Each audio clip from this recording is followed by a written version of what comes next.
Bonjour chers amis du club, content de vous revoir ce matin.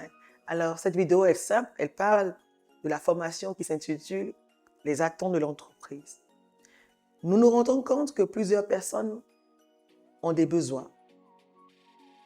Elles vont en entreprise et elles espèrent que l'entreprise couvrira tous les besoins qu'elles ont. Alors j'ai 3 questions pour vous ce matin. Dites-moi, quand vous pensez entreprise, à quoi pensez-vous? À un gagne-pain? Quand vous dites « je vais au boulot », à quoi pensez-vous? Allez trouver des amis? En fait, nous devons penser boulot, penser contribution. L'entreprise attend de nous de la contribution. Plusieurs entrent en entreprise et se disent « je vais pour apprendre, je vais pour gagner, je vais pour réussir ». Mais a-t-on déjà pensé que l'entreprise, elle aussi, a des attentes en tant que personne morale?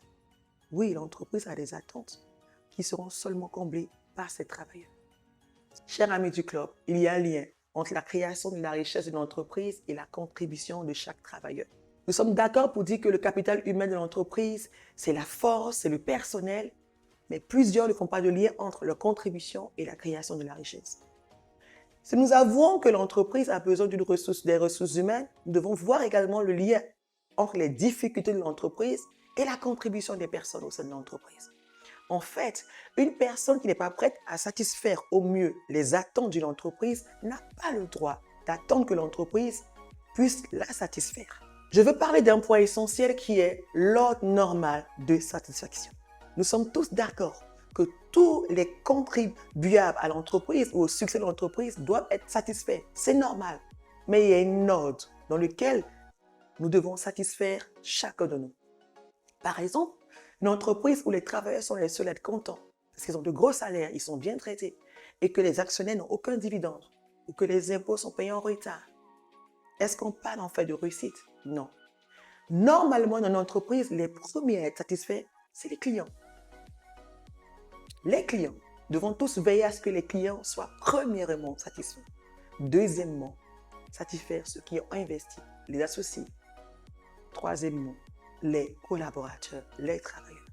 Si nous mélangeons ou si nous renversons l'ordre normal de satisfaction, il y aura une crise dans l'entreprise.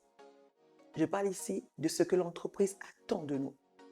J'aimerais inviter ce matin tous les chefs d'entreprise, les responsables des ressources humaines à analyser cette thématique, à comprendre que nos travailleurs en entreprise ont besoin de comprendre que nous voulons les satisfaire, c'est vrai, mais il y a une ordre normale.